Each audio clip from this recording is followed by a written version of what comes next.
Salut à tous, bienvenue chez Gamma Speed Shop. Au programme aujourd'hui, RX7 FD.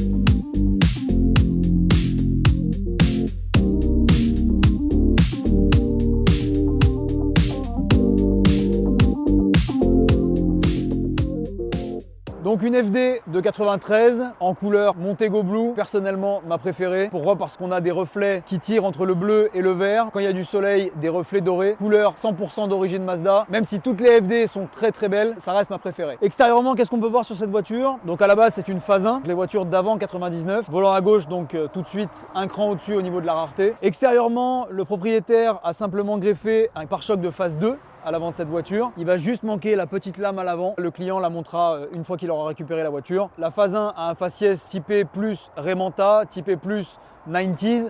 Alors que la phase 2, c'est un pare-choc qui est un petit peu plus moderne, un petit peu plus aéré. Les deux fonctionnent très bien sur cette voiture. Après, c'est vraiment une question de goût. Toujours au niveau esthétique, on est sur des jantes Volk Racing TE37 en 18 pouces à l'avant et à l'arrière. C'est une recette qui marche à tous les coups et sur quasiment tous les châssis. La voiture est posée sur 4 combinés filetés Öhlins, le nec plus ultra en termes de suspension. Niveau échappement, on est quasiment full tube sur toute la longueur en 3 pouces. Et à l'arrière, un silencieux Kaki Motor Racing, histoire d'essayer de réduire un petit peu le volume de décibels en sortie. Extérieurement, finalement, c'est tout ce qu'on a sur cette voiture. Pour moi, ça suffit amplement. Il n'en faut pas plus pour faire une FD extrêmement désirable. Au niveau de l'intérieur, on est strictement d'origine. Intérieur full cuir noir, très confortable d'origine, avec un très bon maintien. Le volant d'origine, pareil en cuir surpiqué et présence du toit ouvrant. Mis à part les versions japonaises, toutes les autres FD sont sorties des usines avec 2 bacs à l'arrière des sièges. Sur les versions japonaises, on a des sièges mais qui sont absolument minuscules. C'est vraiment pour transporter éventuellement des enfants ou des gens très petits. À l'arrière, vous noterez la présence de la batterie qui a été déportée parce qu'on avait besoin de la place au niveau de la baie moteur. On vous expliquera pourquoi une fois le capot ouvert. Côté moteur, la particularité des RX7, le moteur rotatif. Donc ici, c'est un 13B REW, donc un birotor qui cube 1308 cm3 très exactement. Toutes les FD sont sorties en biturbo d'origine. Il n'y a pas eu de version Atmo. D'origine, ce moteur développe 250 chevaux. Bien évidemment, on en veut toujours plus. Donc c'est pour ça qu'on vient chez Gamma Speed Shop. Ce qu'on peut voir dès qu'on ouvre le capot, ce qui nous saute aux yeux, ça va être tout ce qui est ce piping et cet échangeur. Donc là, on est sur un kit Grady, marque japonaise, qui fabrique donc des pièces performance pour pas mal de modèles. En l'occurrence ici, c'est un kit en V-mount, c'est-à-dire qu'on a remplacé le radiateur d'eau et l'échangeur d'origine par des pièces bien évidemment au volume augmenté, mais surtout, la grosse particularité de ce setup, c'est qu'on a une forme de V à l'avant entre les deux radiateurs. D'origine, on a un empilement du radiateur d'eau et de l'échangeur. On n'a pas assez d'air frais qui arrive à l'échangeur. Quand on tape pendant de longues minutes dans le moteur, quand on veut se faire plaisir, que ce soit sur circuit ou en col par exemple, eh bien on va avoir l'air à l'admission qui va finalement chauffer, et qui dit air à l'admission trop chaud dit le calculateur qui enlève de l'avance au niveau de l'allumage, et donc on perd des chevaux et on se retrouve avec un moteur qui est un peu plus mou. On remplace la configuration d'origine par ces deux radiateurs montés en V, ce qui veut dire que les deux radiateurs ont leur propre flux d'air frais en permanence, et on se retrouve avec des températures d'eau et des températures d'air à l'admission absolument stables et surtout bien inférieures aux températures qu'on peut voir avec du matériel d'origine. Pour vous donner un ordre d'idée, on peut arriver à des températures d'air avoisinant les 80 degrés Celsius, ce qui est extrêmement chaud pour un moteur rotatif, ce qui favorise l'apparition du phénomène de cliquetis, qui est absolument destructeur non seulement pour tous les moteurs, mais en particulier sur un moteur rotatif. Là, avec un échangeur comme celui-ci, on va avoisiner les 5 à 10 degrés de plus que la température ambiante, et c'est ce qu'on cherche avec ce setup. Le kit Grady est fourni avec 2 admissions pour le biturbo d'origine, chaque admission ayant son propre filtre à air. Ça permet de libérer les turbos en amont et puis ensuite de les libérer en aval, puisque cet échangeur permet un débit d'air majoré et donc de laisser mieux respirer le moteur. On termine la partie air par un piping aluminium et un coude en aluminium moulé, pareil fourni par Grady, qui permet de remplacer le coude d'origine en plastique. C'est quand même plus esthétique, plus compact et surtout raccord avec le reste de la préparation. La batterie dans le coffre, pourquoi du coup? Parce que d'origine sur FD, la batterie est située ici, donc une batterie format automobile classique, elle n'est pas plus mince que d'autres. Mais du coup, quand on monte le kit Grady, soit on met une beaucoup plus petite batterie et on modifie le kit pour la faire rentrer, soit on prend la batterie et on la déporte directement dans le coffre et on s'affranchit de ce problème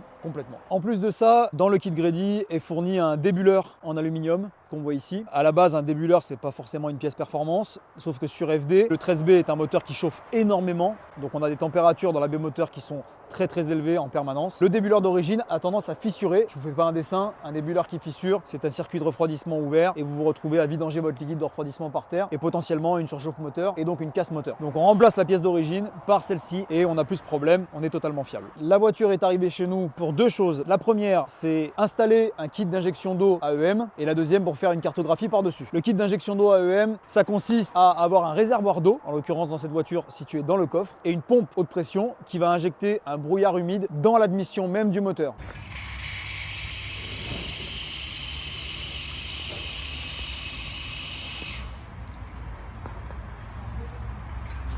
À ne pas confondre avec les systèmes qu'on pouvait voir pas mal à une époque sur Subaru notamment, qui venaient envoyer de l'eau directement sur l'échangeur pour le refroidir. Non, là, on prend de l'eau et on l'injecte directement dans le moteur, donc le brouillard humide est avalé par le moteur. Et donc l'intérêt de ce système, c'est quoi? C'est de reculer l'apparition du phénomène de cliquetis en abaissant la température de l'air à l'admission, et de décalaminer le moteur de la même manière qu'on passerait un aspirateur à vapeur sur un tapis pour décoller la saleté. C'est exactement la même chose. Cette vapeur d'eau arrivant dans la chambre de combustion va empêcher les dépôts de calamine naturellement produits par la combustion et donc empêcher des phénomènes de grippage de la segmentation, que ce soit des apex aux trois extrémités des rotors ou de ce qu'on appelle des side seals, c'est-à-dire la segmentation qui fait l'étanchéité des chambres de combustion sur les côtés des rotors. Pour résumer, ça prolonge la durée de vie de votre moteur drastiquement et en plus de ça, ça permet d'avoir plus de performance puisque qui dit une température d'air à l'admission maintenue basse et constante dit plus de chevaux à la sortie. Et ce qui est très bien fait dans ce kit, c'est que ce n'est pas un système on-off mais un système progressif. C'est-à-dire que plus la pression turbo augmente, plus la quantité de brouillard humide injecté dans le moteur augmente aussi. C'est pour éviter typiquement d'envoyer trop d'eau quand on fait tourner les turbos à une pression assez faible, pour éviter d'avoir des ratés d'allumage. Pour que tout ça fonctionne parfaitement, le calculateur d'origine a été remplacé par un calculateur Apexi Power FC programmable, recette éprouvée puisque ces calculateurs sont sur le marché depuis une vingtaine d'années maintenant. C'est du plug and play, on enlève l'ancien, on met le nouveau à la place. À ce niveau de préparation, le changement de calculateur et donc la carto est obligatoire parce qu'il faut savoir que sur FD, la règle générale, c'est que le calculateur peut compenser pour deux modifs, mais pas trois. Soit on change la ligne, soit on change l'échangeur, soit on change l'admission. On peut en choisir deux. À partir du moment où on a les trois, on doit passer par la case carto parce qu'on va se situer en dehors des tables de compensation du calculateur d'origine et donc un risque de tourner trop pauvre et donc de casser son moteur. Une fois qu'on a installé le système d'injection d'eau et qu'on a fait donc un gros check-up général de la configuration de la voiture, on a réglé cette voiture sur le banc.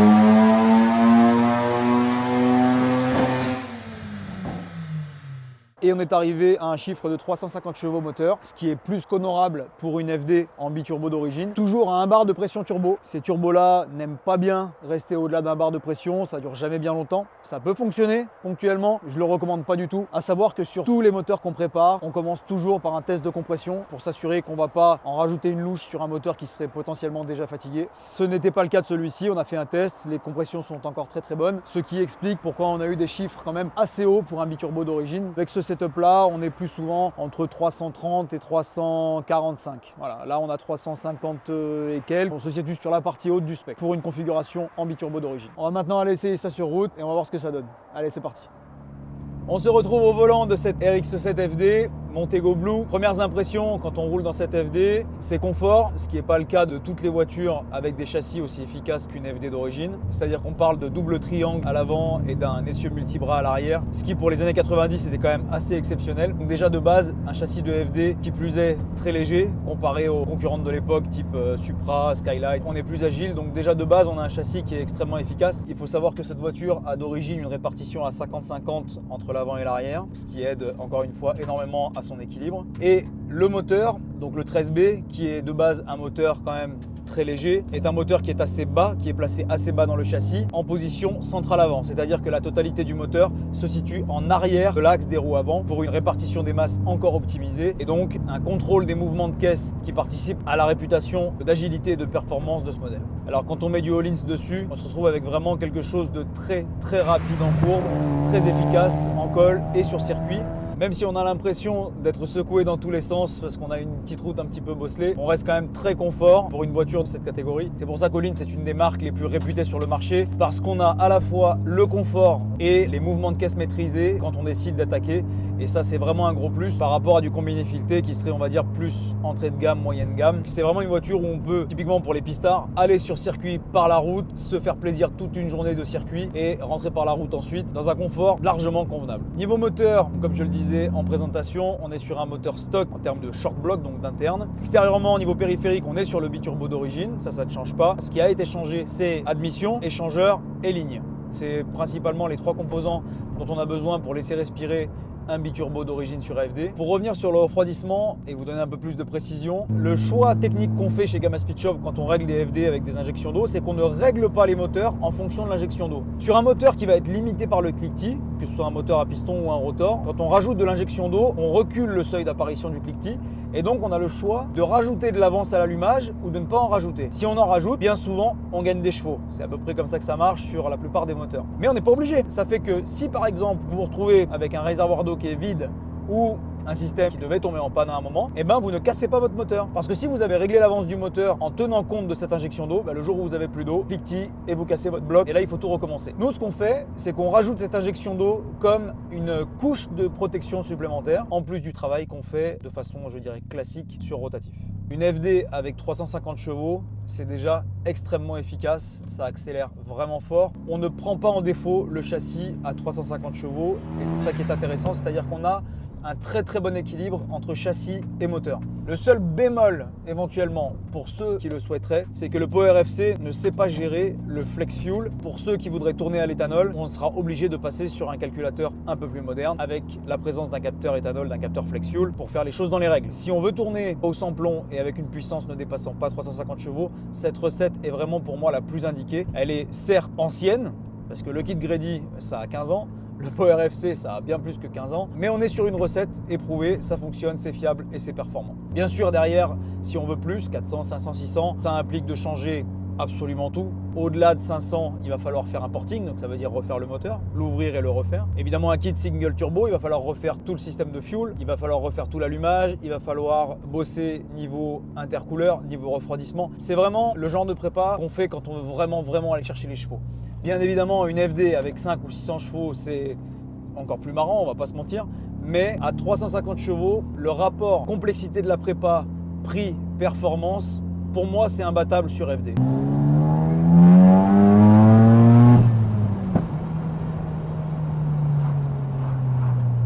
Ça marche vraiment bien.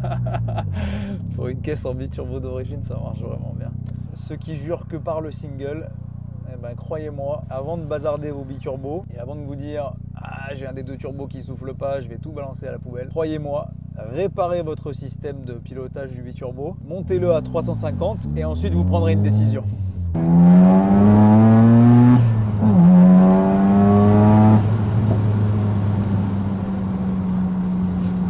Même si j'adore le bruit que fait un RB ou un JZ, un rotatif c'est inimitable. Inimitable. Il n'y a aucun autre moteur qui produit un bruit comme celui-là. C'est fou, dès qu'on roule dans une voiture comme celle-là, tout le monde veut faire la course.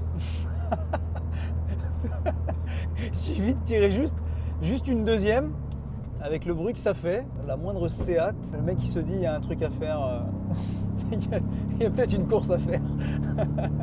On oublie à quel point une voiture légère avec 350 ou 400 chevaux, ce que ça fait, très clairement.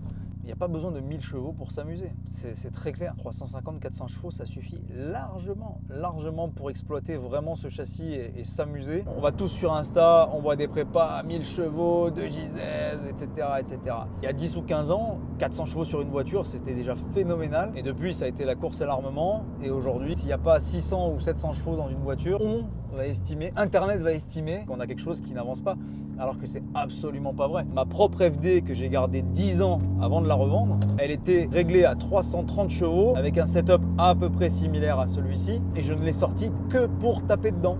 Elle avait plus de 200 000 km quand je l'ai vendue, c'était il y a 5 ans maintenant, et elle tourne toujours sur le même moteur. Pourquoi ? Parce que j'ai pas été trop gourmand. Plutôt que de mettre tout mon argent dans le moteur, j'en ai mis un petit peu dans le châssis, un petit peu dans les freins, et j'avais un jouet absolument fantastique qui m'a donné énormément de plaisir pendant 10 ans. Et surtout, une tranquillité d'esprit comme j'ai jamais eu avec aucune autre voiture. Pour dire que finalement, quand on veut juste se faire plaisir en voiture, une prépa bien équilibrée entre fiabilité et performance, ça vous emmènera très très loin en termes de plaisir de conduire et de satisfaction de ne pas devoir toutes les 2 minutes mettre sa voiture sur chandelle parce qu'on a fait une préparation tellement extrême que ça n'a plus aucun sens et ça roule plus. Voilà.